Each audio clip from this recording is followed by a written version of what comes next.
Le président de la Fédération de Russie, Vladimir Vladimirovitch Poutine.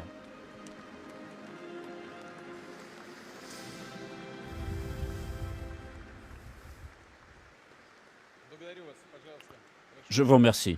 Je vous en prie.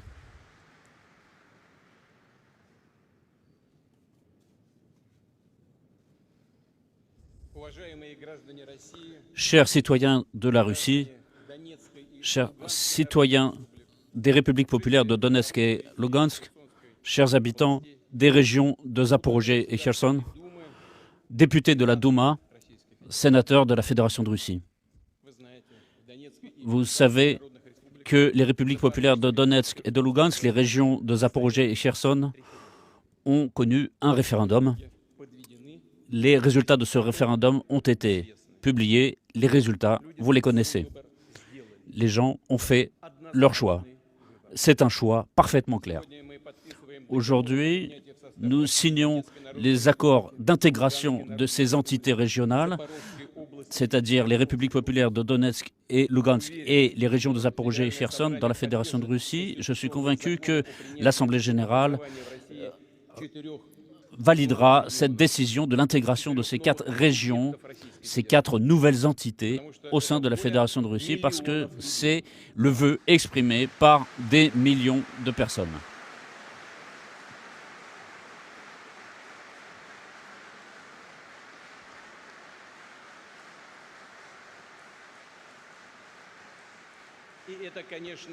Et c'est bien sûr leur droit. C'est leur droit imprescriptible qui est fixé par le premier article de la Charte de l'ONU qui parle clairement du droit des peuples à déterminer leur serin. C'est leur droit imprescriptible qui fait partie de la volonté d'unité et de rassemblement avec notre histoire et ceux qui avaient créé la Russie au cours des siècles, qui l'ont défendue. Et ici, dans la nouvelle Russie, il y a eu Souvorov, Ushakov qui se sont battus. Il y a eu de nouvelles villes, celles fondées par Catherine II et Potiomkin, et tous ceux qui se sont battus pendant la Deuxième Guerre mondiale.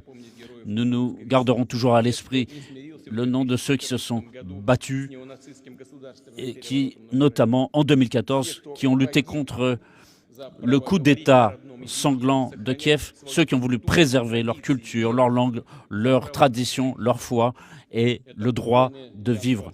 Ce sont ces héros du Donbass, les victimes des attentats organisés par le régime de Kiev. Ce sont les volontaires, les rebelles, les simples habitants, les femmes, les enfants, les vieillards, ces gens qui sont russes, qui sont ukrainiens, qui sont de différentes nationalités. Et c'est un véritable peuple dirigé par son chef Alexandre Zakharchenko, Vladimir Joga et d'autres héros.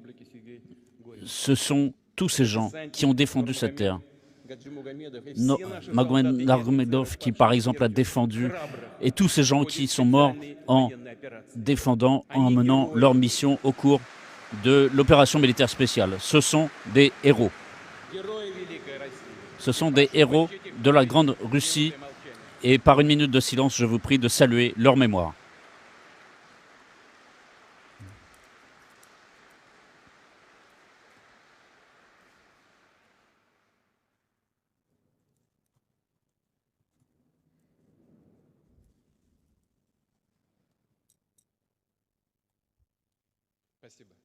Je vous remercie.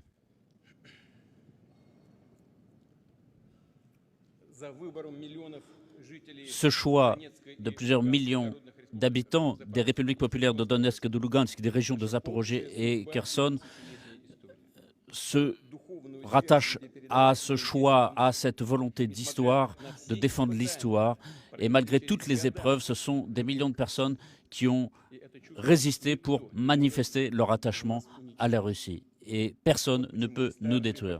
C'est pour ça que les vieilles générations et les jeunes générations ont voté pour notre unité au moment de l'effondrement de l'URSS, pour notre avenir en commun. Et en 2014, en 1991, sans écouter la volonté de la population, les dirigeants ont détruit cet État. Les gens se sont retrouvés arrachés à leur patrie.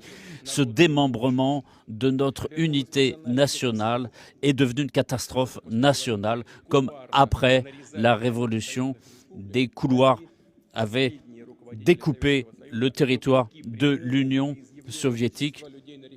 Et en 1991, au référendum qui s'était organisé, malgré le sentiment qui avait été exprimé dans ce référendum, le pays a été démembré. Les gens se sont retrouvés devant le fait accompli. Et les gens ne comprenaient pas toujours ce qui se passait et quelles seraient les conséquences que cela entraînerait. Cela n'a plus d'importance. L'Union soviétique n'existe pas. On ne peut pas faire revenir le passé. Pour la Russie, ce n'est même pas nécessaire aujourd'hui. Ce n'est pas ce que nous recherchons. Mais il n'y a rien de plus important que la volonté exprimée par des millions de personnes qui, par leur foi, leur choix linguistique, leur tradition, leur histoire, se considèrent comme une partie de la Russie, dont les ancêtres, pendant des siècles, ont vécu dans un grand État. Il n'y a rien de plus fort que la volonté de cette population qui veut revenir dans sa patrie historique.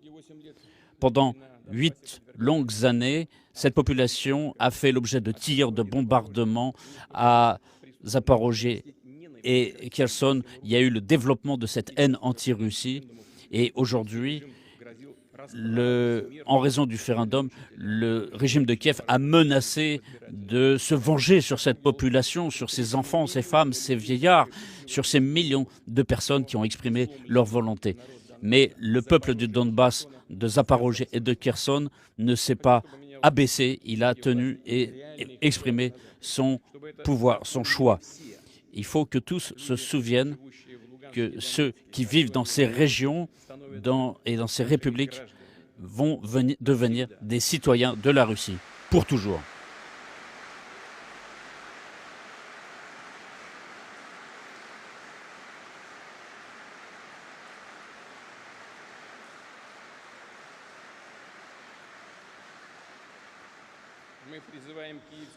Nous appelons le régime de Kiev à cesser immédiatement les hostilités, tous les combats, car la guerre qu'il a lancée en 2014 s'est poursuivie trop longtemps, et de revenir à la table des négociations. Nous y sommes prêts, je l'ai dit à plusieurs reprises, mais le choix de la population de Donetsk, Lugansk, Zaporozhye et Kherson reste fait, il ne sera pas discuté, la Russie ne les trahira pas.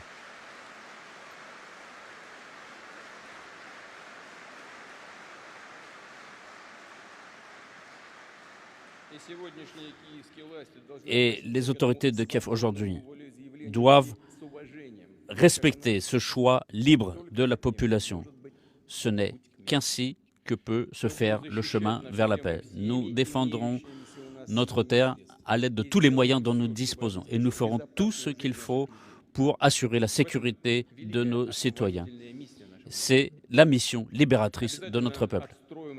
Nous reconstruirons toutes les villes, toutes les localités détruites, les écoles, les musées, les théâtres, les hôpitaux. Nous allons développer les entreprises industrielles, les infrastructures, les systèmes de services sociaux, de formation, d'enseignement, et nous allons travailler avec les services armés pour assurer la sécurité pour l'ensemble du peuple russe, pour toutes les républiques, pour toutes les régions de notre grand pays.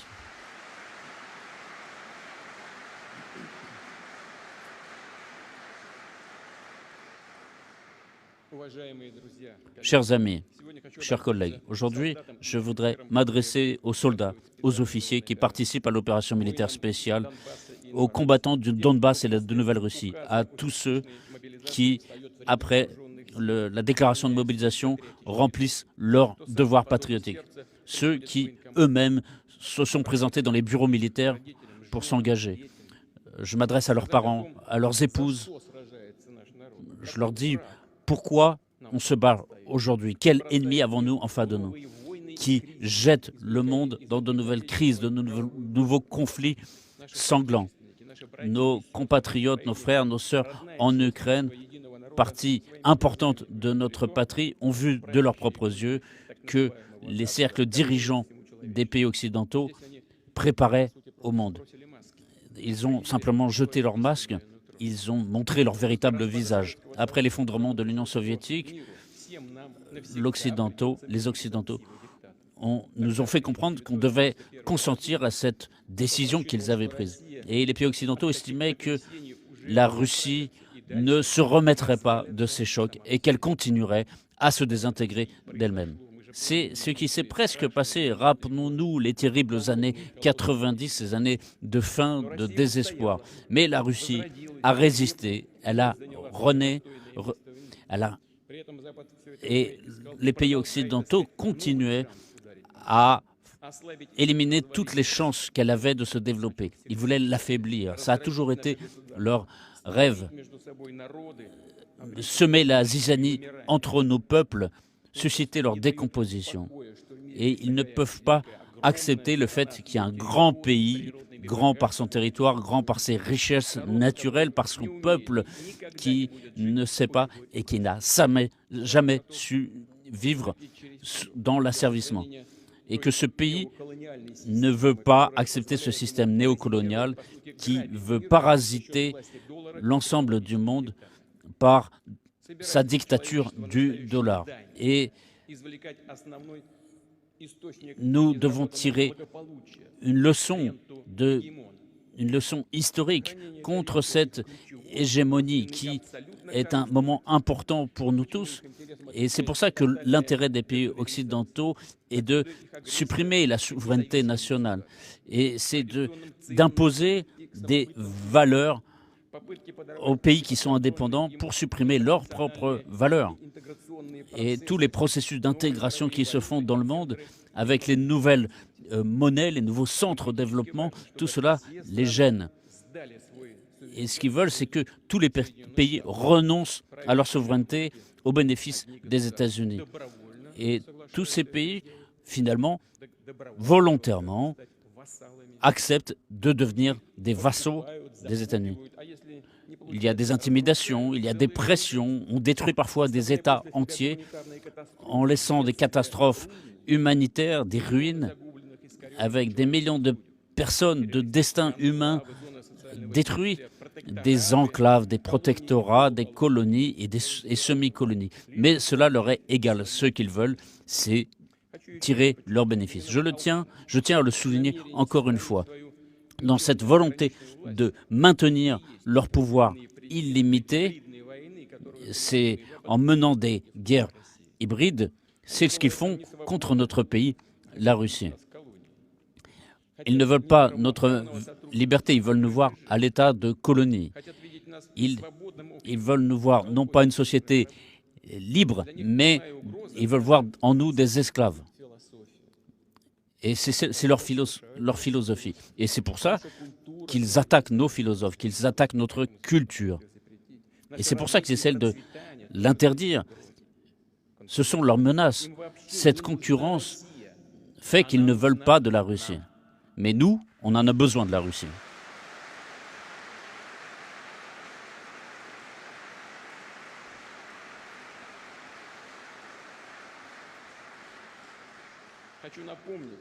Je voudrais rappeler que les prétentions à vouloir dominer le monde se sont toujours affrontées contre un mur. La Russie restera toujours la Russie. Nous défendrons nos valeurs, notre patrie.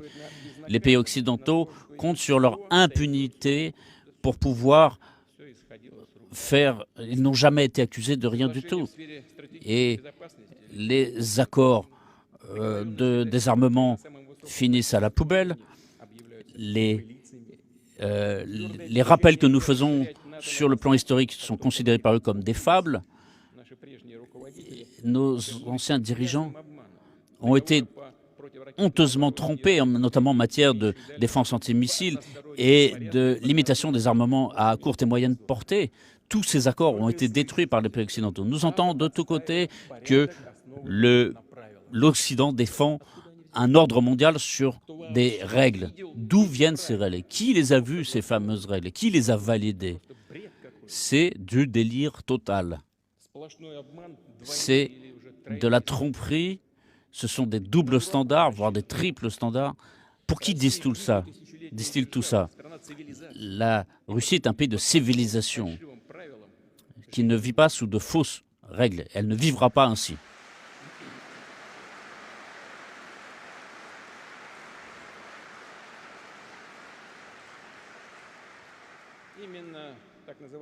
C'est le fameux occidentaux qui bafoue toutes les frontières et qui, à son gré, décide de savoir qui a le droit de déterminer son avenir ou pas. Qui n'est pas digne de bénéficier de son autodétermination? Qui leur a donné ce droit? On ne sait pas, ils se le sont donné eux-mêmes. Donc c'est pour ça qu'ils ont suscité la haine en Crimée, dans les régions de Novorussie, dans le Donbass. Ils ne veulent pas donner une appréciation sur la démocratie qu'ils prétendent et qu'ils proclament tout le temps. Les élites occidentales, non seulement elles bafouent la souveraineté nationale et l'intégrité territoriale, mais elles pratiquent l'opportunisme, la dictature, en imposant, eux, pays qui se disent civilisés, leur propre volonté à tous les pays. Ils pratiquent le racisme de façon tout à fait sauvage. Ils traitent les autres de barbares. Ils donnent des étiquettes à tous les peuples, à tous les États. Et là, il n'y a rien de nouveau qui se passe. On a déjà vu tout ça. Les élites occidentales restent ce qu'elles ont toujours été, des colonisateurs. Elles discriminent les peuples selon les critères qu'elles veulent. Il y a des peuples de première sorte et d'autres. Il y a ce nationalisme, ce racisme qui est pratiqué. Notamment ce racisme qui se manifeste en xénophobie ici et en russophobie. Donc ce racisme se manifeste aussi dans le fait que la civilisation occidentale, la culture néolibérale doit être le modèle pour tous les pays. Ceux qui ne sont pas avec nous sont contre nous. C'est même bizarre de le dire, tout ça. Leurs crimes n'ont pas été payés et ils font incomber la responsabilité de ces crimes aux autres. Et ils demandent aux autres peuples de présenter leurs excuses. Par exemple, pour la période de la colonisation. Rappelons aux pays occidentaux qu'ils ont commencé cette politique au Moyen-Âge. Ensuite, il y a eu les trafics d'esclaves, le pillage de l'Inde, de l'Afrique, les guerres françaises puis anglo-saxonnes contre l'Indochine, le trafic d'opium, tout ce qu'ils ont fait. Ils ont placé en fait des peuples complets sous l'empire de l'opium pour pouvoir bénéficier des ressources des terres. Donc c'est une véritable chasse à l'homme qu'ils ont organisée. Cela va à l'encontre de la nature même humaine. Ça va contre la justice, contre le droit. Et nous sommes fiers qu'au XXe siècle, c'est justement notre pays qui a dirigé le mouvement anticolonialiste et qui a permis à beaucoup de pays de connaître le développement pour réduire les inégalités. La faim, je le souligne, une des raisons pour lesquelles cette russophobie et cette haine ouverte dans les élites occidentaux consiste justement en ce que nous leur avons pas permis de poursuivre ce colonialisme. Nous n'avons pas permis aux Européens de poursuivre ce commerce douteux. Alors que la Russie est un peuple central, centralisé, qui s'est renforcé sur des valeurs morales, sur l'orthodoxie, l'islam, le judaïsme et le bouddhisme. Pour tous, la culture russe est une. Il est évident que dans cette politique d'intervention, on a essayé d'utiliser les nouveaux temps des troubles en 1917, maintenant, mais en tout cas, à la fin du XXe siècle, quand même, notre pays s'est effondré et à ce moment-là, les Occidentaux ont commencé à nous qualifier d'amis. Mais en réalité, ils cherchaient à nous piller, ils nous ont pillé des milliards de dollars. Nous gardons tout cela en mémoire. Et ces jours-ci, les républiques de Donetsk et Lugansk, les régions de Zaporozhye et de Kherson ont voulu rétablir cette unité nationale. Je vous remercie.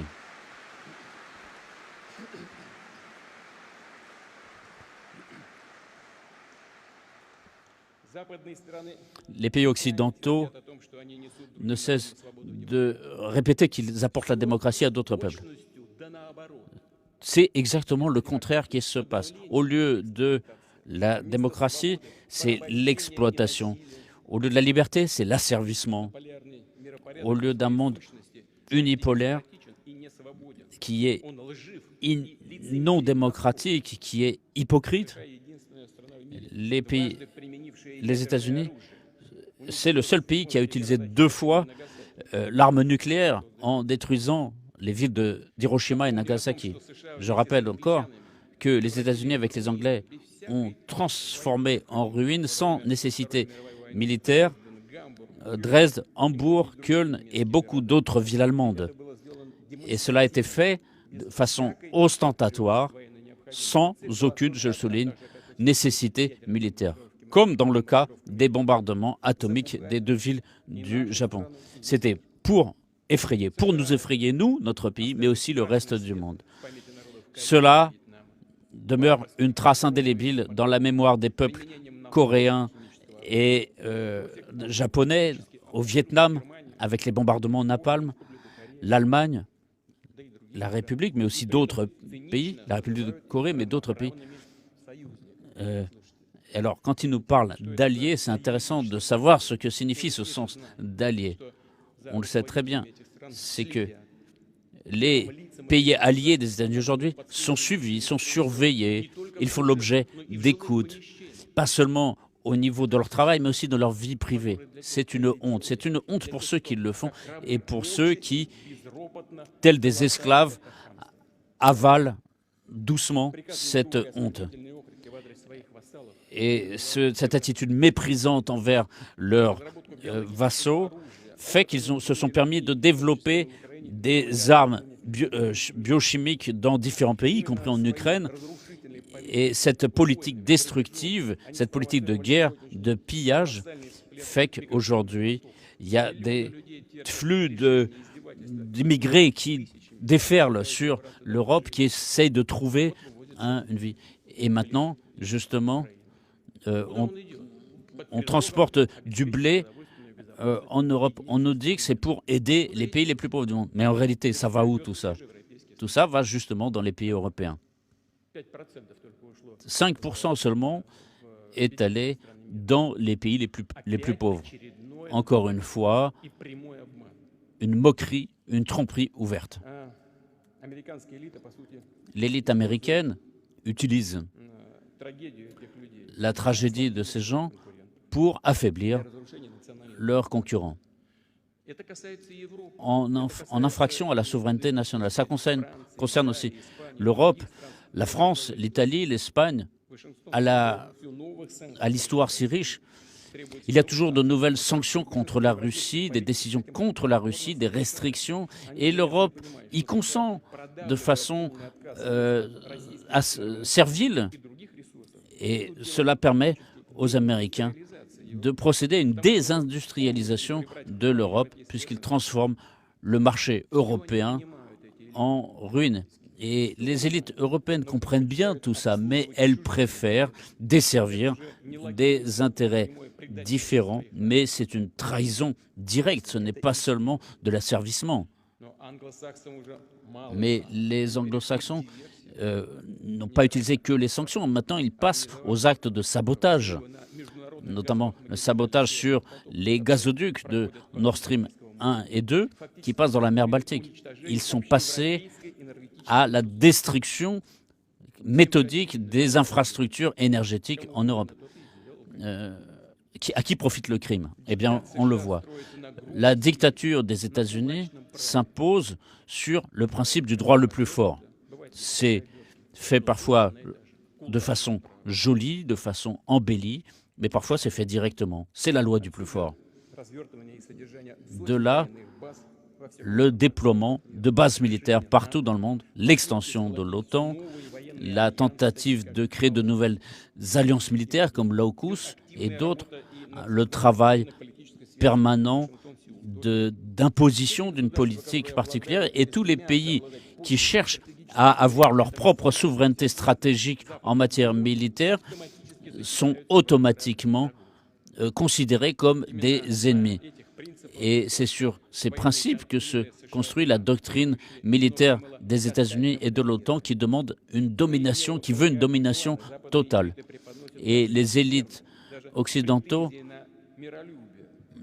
prétendent parler d'amitié entre les peuples.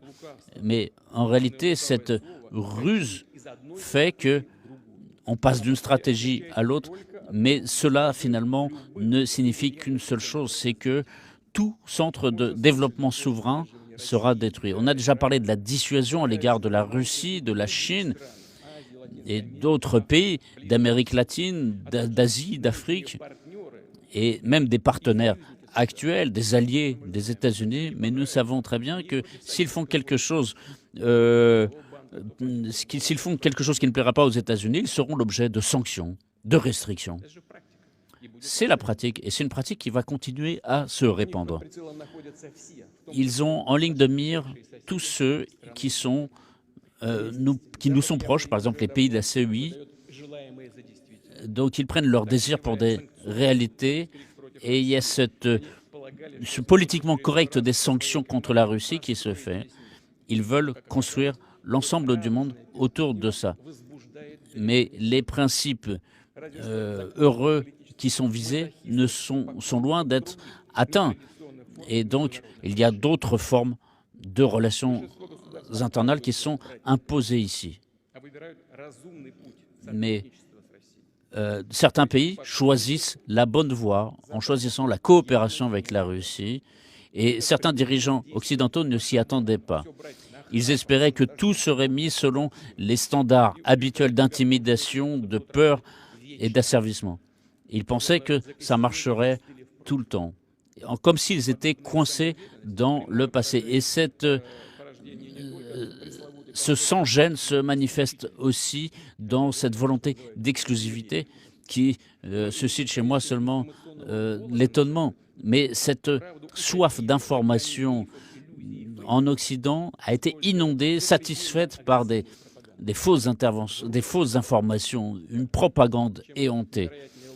Et plus le mensonge est gros, plus on y croit. C'est selon ce principe que ça fonctionne. Mais les gens ne peuvent pas continuer à être alimentés par cette fausse information. Les réseaux sociaux occidentaux voient bien ce qui se passe sur cette question du chauffage des logements, par exemple. Et c'est ce que je viens de dire. On ne peut pas donner des bouts de papier à des gens, il faut leur donner à manger. Et il y a cette question de la capitalisation qui finalement ne satisfait personne. Et donc, par conséquent, la politique en Europe, les responsables politiques doivent aujourd'hui convaincre leur population qu'il faut se chauffer plus, il faut se chauffer moins, s'habiller plus chaud, manger moins, etc. Et pourquoi tout ça? Et ceux qui contestent ça sont immédiatement proclamés, déclarés extrémistes, terroristes, etc. Et on dit que c'est la Russie qui est la cause de tous ces malheurs. Et ce que je voudrais noter ici, nous avons toutes les raisons de penser que les élites occidentales ne chercheront pas une solution raisonnable, en tout cas une recherche de solutions raisonnables. Et ça, c'est leur faute, parce que c'est le résultat de leur politique, de la politique qu'ils ont lancée bien avant que nous lancions notre opération militaire spéciale en Ukraine. Ils n'ont pas l'intention de résoudre les problèmes de l'inégalité, de l'injustice. Il y a des craintes qui sont prêts à utiliser d'autres moyens, d'autres recettes plus habituelles pour eux. Il faut rappeler qu'au début des contradictions du XXe siècle, c'est l'Occident qui a gagné. Et à l'issue de la Deuxième Guerre mondiale, les États-Unis ont réussi à surmonter les obstacles de la Grande Dépression et devenir la plus grande économie du monde, imposer le pouvoir du dollar au monde entier en tant que devise globale de réserve. Et la crise des années 1980 et les années 1980, la crise s'est aggravée à l'époque, mais à l'époque, l'Occident l'a surmontée en servissant des ressources du patrimoine des pays et de l'Union soviétique et de l'URSS qui étaient sur la voie de démantèlement. Et surtout, pour sortir de ce dispute, il faut surtout casser la Russie. Tous les pays qui choisissent la voie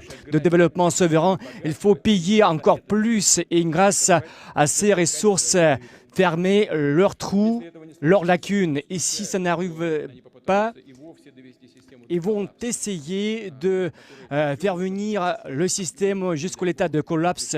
Et en expliquant par ce fait, en utilisant l'équation bien connue, c'est la guerre qui va tout détruire. Et la Russie va assumer sa responsabilité devant la société internationale pour sortir. Surtout, vu ce modèle néocolonial ne peut pas survivre. Mais quand même, j'aimerais rappeler que ces vrais maîtres vont essayer de la suivre jusqu'à la fin parce qu'ils n'ont pas rien d'autre pour proposer au monde au lieu du pillage. Parce qu'ils se moquent du droit des milliards de gens, de la majorité de l'humanité pour la justice et la liberté, pour que les gens puissent définir eux-mêmes leur destin. Et actuellement, ils ont commencé à nier les normes ethniques de la famille, de la religion. Il faut que nous répondions nous-mêmes aux questions très simples. J'aimerais revenir à ce que je viens de dire. J'aimerais m'adresser à tous les citoyens de notre pays, non seulement à tous les collègues qui se trouvent ici dans cette salle, mais à tous les citoyens russes. Est-ce que nous voulons que nous, dans notre pays, ici, en Russie, au lieu de maman et papa, est-ce que nous voulions avoir parent numéro 1, parent numéro 2, parent numéro 5 C'est vraiment du délire. Est-ce que nous voulons que dans nos écoles, à partir de l'école maternelle, les approches perverses soient imposées à nos enfants qui vont finir par la mort en leur expliquant qu'au lieu des hommes et des femmes, il y a d'autres types de sexe en leur proposant de faire les opérations pour changer du sexe. Est-ce que nous voulons avoir ces choses, ce phénomène pour notre pays, pour nos enfants? Nous n'acceptons pas. Nous avons notre propre destin, notre propre futur. J'aimerais rappeler que la dictature des élites occidentales vise à se protéger. C'est le défi à nous tous.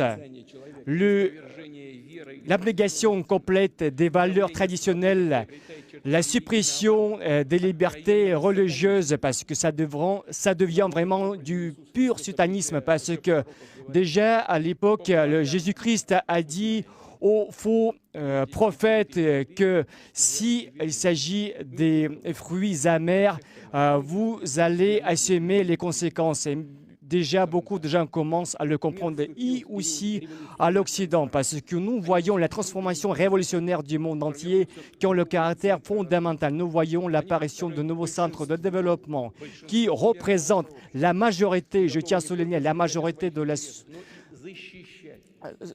communauté internationale et surtout dans la multipolarité, ils essaient la possibilité de renforcer leur propre souveraineté pour acquérir la vraie liberté et la prospective historique, leur propre droit d'évolution indigène d'une façon harmonieuse. Et dans le monde entier, y compris aux États-Unis et en Europe, comme j'ai déjà dit, nous avons beaucoup de gens qui partagent nos idées, nos approches, nous voyons leur soutien.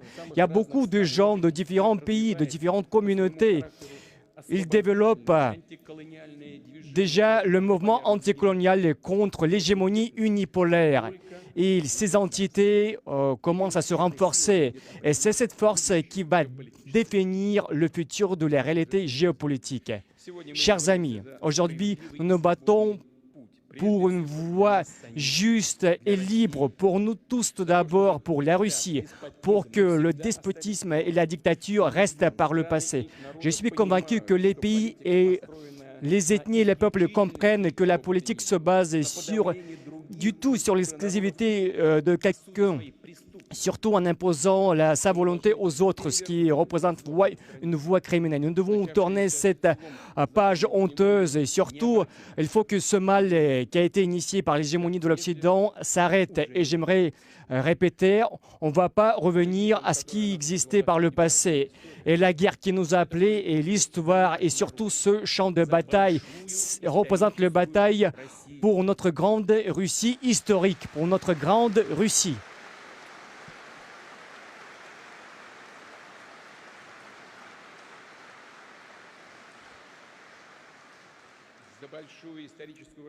Pour la grande Russie historique, pour les futures générations, pour nos enfants et nos grands-enfants, nous devons les protéger de l'asservissement contre les expérimentations perverses qui visent à déformer leurs esprits, leurs âmes. Nous voulons faire tout pour que notre peuple, notre langue, notre pays, la Russie, soient supprimés de l'histoire.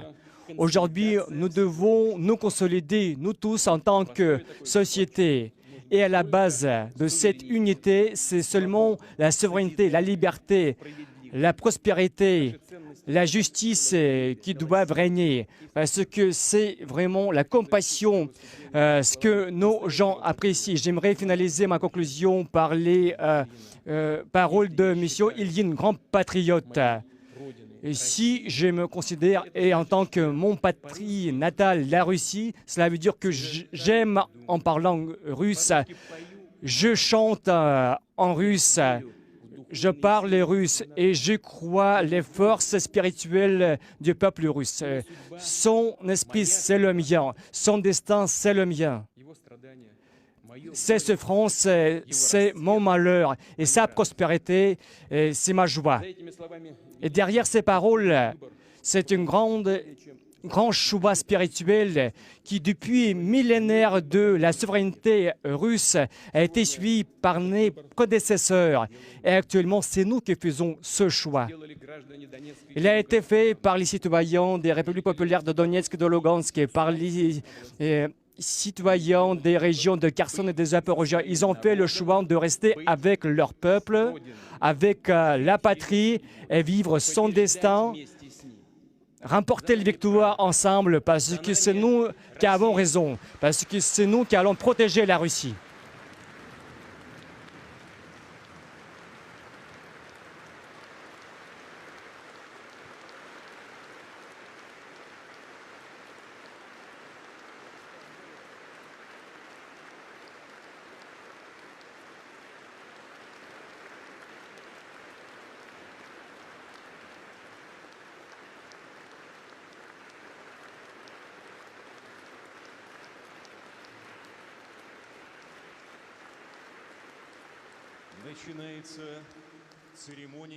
On passe à la cérémonie de la signature des documents.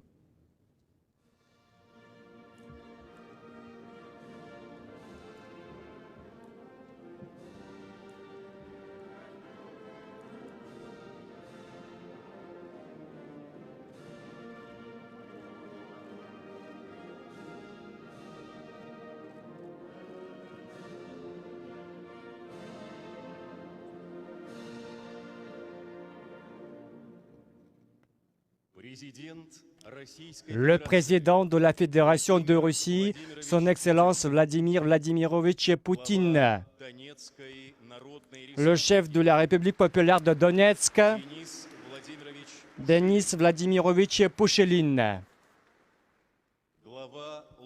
le chef de la République populaire de Lugansk, Leonid Ivanovitch Pasechnik,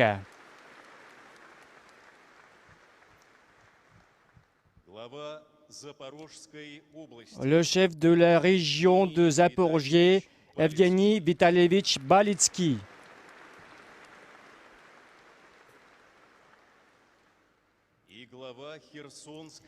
et le chef de la région de Kherson, Vladimir Vassilievitch Saldo.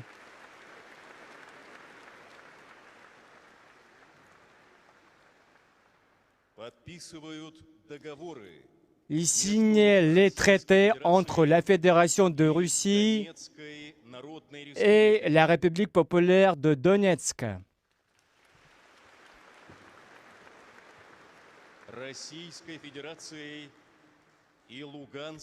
La Fédération de Russie est entre la République populaire de Lugansk.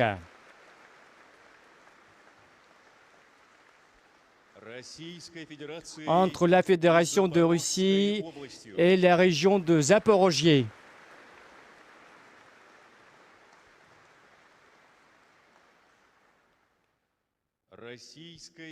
Entre la Fédération de Russie et la région de Kherson.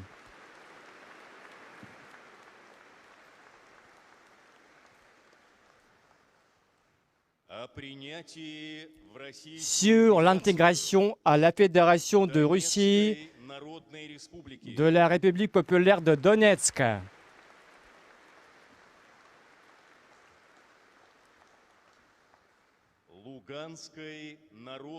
De la République populaire de Lugansk.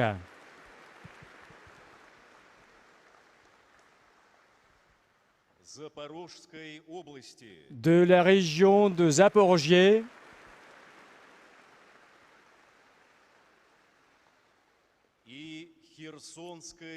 Et la région de Kherson.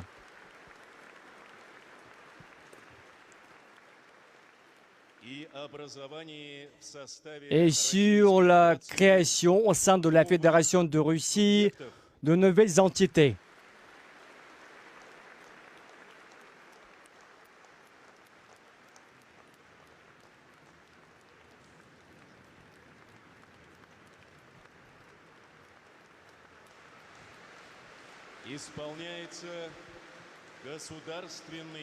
Maintenant, nous passons au hymne national de la Fédération de Russie.